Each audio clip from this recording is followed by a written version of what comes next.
Welcome back to another segment of Backstage Pass for Adventures in Odyssey Studio Insiders, where we give you the behind-the-scenes scoop on what's new in Adventures in Odyssey. I'm your host, Emma Stravette.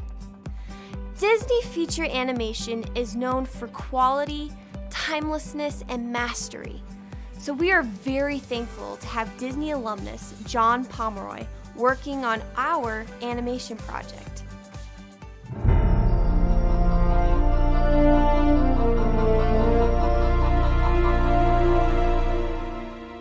John Pomeroy has this storied history as an animator. I think seeing God's hand at work has been one of the best parts of being on this project.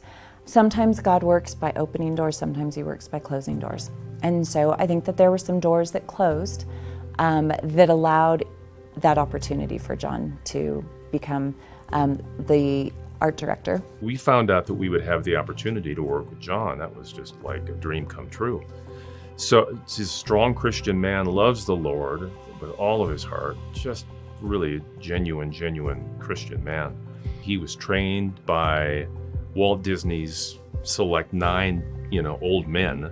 These were the 9 tested true lead animators that provided all of the amazing characters for all the Disney feature films. The ones that formed the look of Disney through the early years. I was accepted into the animation trainee program back in 1973. He is kind of a grandfather in the animation industry. He's highly respected for the talent that he has and who he was trained by. And remember when I first started at Disney Studios, I wanted to be a background artist, but they said, okay, you'll be a better background artist if you learn the principles of animation. That way you won't paint as a solo artist, but you paint as a contributor to the overall story. And I said, hey, I'll do anything you guys want me to do.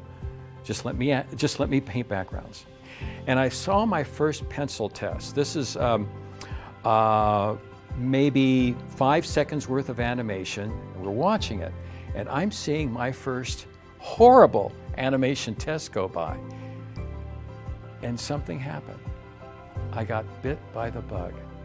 I watched something that I had created on my own that didn't exist before, and I thought, how godly this is. It's like what God does, He creates something from nothing. I took a pencil and empty sheets of paper, and I laid pencil to it as God lays His hands in dust, and He creates something. He creates a human being. And it's like the moment I saw that and I realized that, I forgot all about painting backgrounds, and I said, I want to animate. I want to do this godly thing for the rest of my life. They gave me a large section at the end of Winnie the Pooh and Tigger 2, and my supervisor, Frank Thomas, he was supervising my work. And it was phenomenal to be able to work with a master of that caliber. And so once I finished that production, I was moved on to The Rescuers, and I worked under another member of the 9 Old Men, Ollie Johnston. And Ollie and Frank had been close partners under the Disney moniker for almost 40 years, creating some amazing characters. Wonderful experience. Learning about how to create personalities on paper that are not only moving, but are real. And so these 2 men were teaching me about the willing suspension of disbelief. Do you believe that character is real? Do you believe that personality is alive and breathing and has a brain and a soul? Because once you do, then you're hooked into the story for an amazing ride. I got to meet my 2 future partners, Gary Goldman and Don Bluth. Now, as we advanced year after year, we became aware of the fact that Disney, for all of its greatness and glory, was in a creative rut. So we ended up leaving the studio in 1979 and starting our own studio.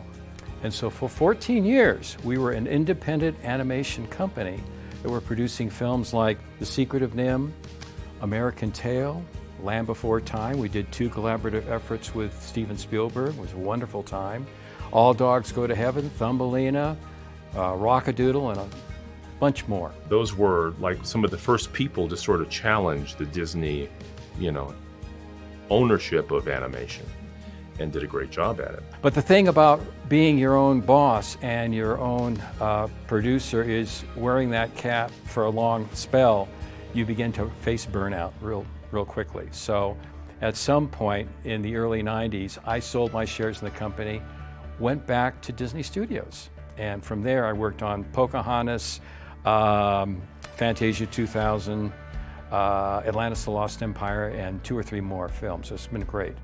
When I first became a follower of Jesus Christ, I went to a Christian retreat in California.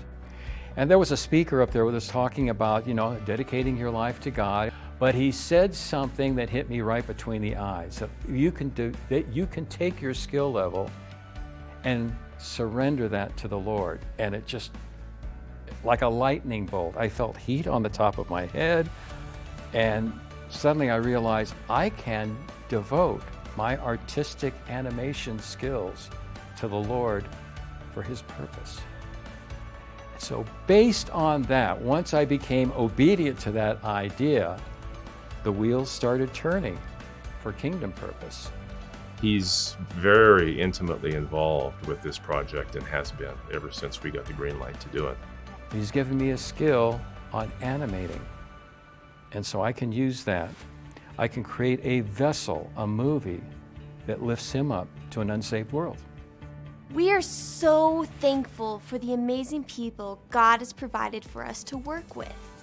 Tune in next time for more peeks behind the scenes. For Odyssey Studio Insiders, I'm Emma Stravette. Bye!